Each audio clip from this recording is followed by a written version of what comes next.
Bueno, señores, y continuando en América al Día, venimos con el análisis. Tenemos al doctor Manuel Valdés, un tema muy interesante porque vamos a hablar aquí, señores, de economía, fenómenos de la naturaleza, conflictos bélicos, sobre todo tratar el tema desde el punto de vista cómo sigue lesionando todos estos fenómenos, estos conflictos, la economía global.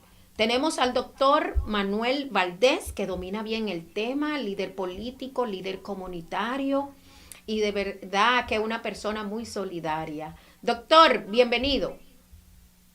Gracias, Araceli. Saludos a todos. Es un placer estar acá. Realmente la humanidad está entrando en una curva peligrosa. Estamos ante una fase de acontecimientos mundiales que van marcando la intensidad de los males presentes y desencadenando otros tipos de males hacia el estado de situación que está viendo la Tierra en este momento. Lo que estamos viendo es profético desde el punto de vista de la teología y la escatología. Son fenómenos que han sido profetizados, premonizados con milenios de anticipación. Una de las cosas que dijo Jesús fue que al final de los tiempos oiríamos de guerras y rumores de guerras y que no nos asustemos o que no nos detengamos en la labor misional porque es preciso que todo esto acontezca, pero aún no es el fin, porque se levantará nación contra nación y reino contra reino y habrá pestes, terremotos, hambres y perturbaciones en diferentes globales, en diferentes lugares. Lo que estamos viendo hoy es justamente ese cumplimiento de lo que proféticamente está dicho. Ahora, la actitud nuestra debe ser cómo vamos a sobrevivir al presente sistema de cosas, cómo nosotros vamos a hacer los ajustes necesarios para poder ser capaces de que el impacto de estos problemas sea lo menos traumático en nuestra vida, en nuestra familia, en nuestras economías y sobre todo en las economías nacionales de los países. Ahí entra la sabiduría que se requiere en estos tiempos para gestionar crisis, para manejar mesas de crisis, para planificar de forma apropiada, para hacer correctivos a los procesos económicos, a las políticas públicas, a las políticas fiscales, a las políticas sociales, sobre todo, que deben estar en prioridad, porque en estos tiempos las políticas sociales y sobre todo el asistencialismo debe predominar en esta condición en la que la gente está atacada, vulnerable y siempre afrentada por este tipo de males y acontecimientos mundiales. Pero algo importante además a prestarle atención, Aracelis y ustedes, queridos telespectadores, es a la condición de ejes que se están creando en el mundo. Durante la Primera y la Segunda Guerra Mundial, el mundo estuvo dividido en ejes. En el caso específico de la Segunda Guerra Mundial, entre los aliados y los del ejes, para ser específico, los países que eran de base democrática y capitalistas, encabezados por Estados Unidos, y los países que eran de base comunista y socialistas, doctrina política y doctrina económica. Entonces, de ahí surgen dos grandes ejes mundiales, que fue el Pacto de Varsovia, que viene después de la creación de la OTAN, la Organización del Atlántico Norte. Pero en este momento ya no es solamente la OTAN o el Pacto de Varsovia o los no alineados. Estamos viendo que el mundo se está creando ejes por razones más que todo económicas. Entonces hay un eje Rusia, China y Corea del Norte, Irán, que está lativo y atento ante la conquista del mayor espacio de poder a nivel mundial. Del otro lado del hemisferio tenemos un Estados Unidos con debilitamiento interno, con debilitamiento de su liderazgo en América Latina, con una participación agresiva por un lado en la OTAN, pero debilitante porque no es el escenario natural y eso ha impactado terriblemente a la economía de los Estados Unidos y el resto del mundo.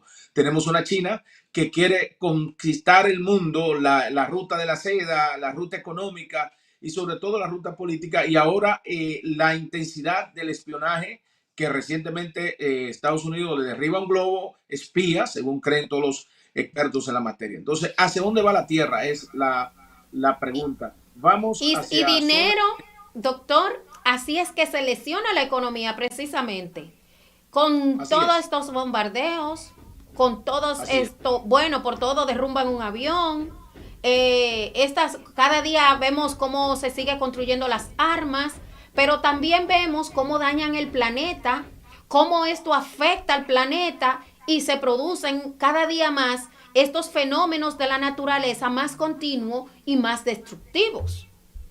Claro, porque los acontecimientos mundiales, las guerras dejan unas secuelas.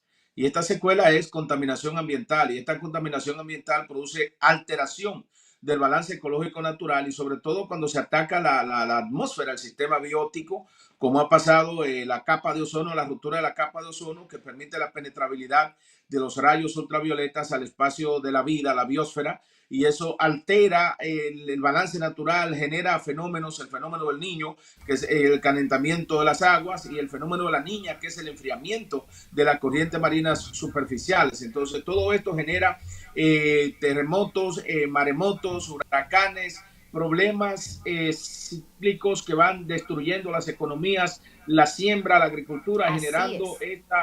este aceleramiento hasta esta crisis alimentaria mundial. Ahora, una pregunta importante es nosotros, América Latina, dentro de ese concepto, Rusia, Ucrania, Rusia, China, el eje, la OTAN, el conflicto, Medio Oriente, África, el problema del calentamiento global, ¿qué vamos nosotros a hacer? Nos plegamos a Estados Unidos en Ahí su es que está el franca carrera. detalle. Es lo que se va a hacer. ¿Cómo vamos a salvar nuestro planeta? ¿Qué vamos a hacer con nuestra economía? Ese es el quid del asunto y Correcto. todos queremos escuchar eso, doctor. Las soluciones.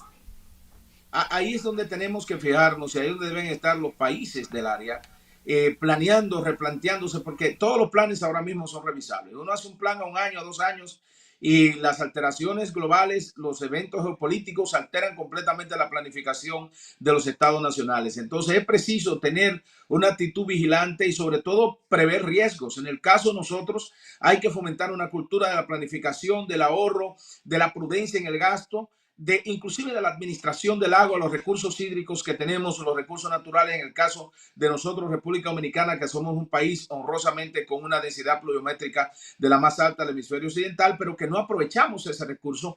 Hay que garantizar la vida, hay que garantizar nuestros ríos limpios, nuestras fuentes de agua, porque el mundo va a pelear en este momento no solamente por petróleo, parte de la guerra no solamente por petróleo, control de rutas económicas, control de alimentos, es por agua. Hay Es que 3.200 no millones de estamos personas. cuidando nuestro planeta, no lo estamos cuidando. Vemos cómo la gente está a falta de orientación, de conciencia. Tiran basuras en la calle, no le importa si se tapa la alcantarilla, comienzan a atacar los gobiernos porque se tapó aquello, porque se tapó esto, pero también nosotros mismos debemos de tomar conciencia. Y ahí es donde entran los gobiernos que deben de encargarse de orientar a la población. Es correcto, no podemos vivir sin normas en el planeta que tienen leyes naturales. Y una de ellas es la preservación del planeta. Las próximas guerras serán por agua. Más de 3.200 millones de personas en el planeta no tienen acceso al agua que necesitan.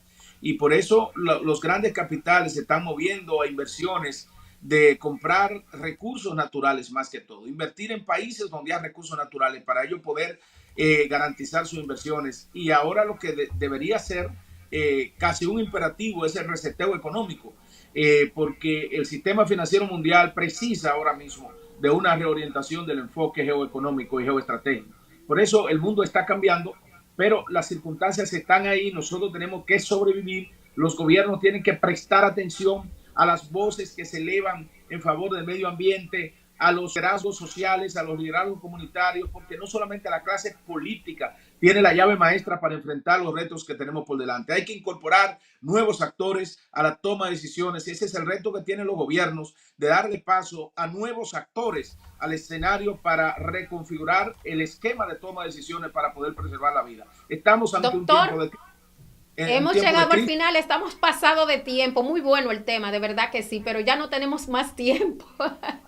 Bueno, ojalá que no se nos haga tarde muy temprano. Avancemos, mejoremos el mundo. Bueno, doctor, muchas gracias a todos ustedes. Continúen con nosotros. Tenemos las informaciones desde la República Dominicana. Adelante, Vanessa.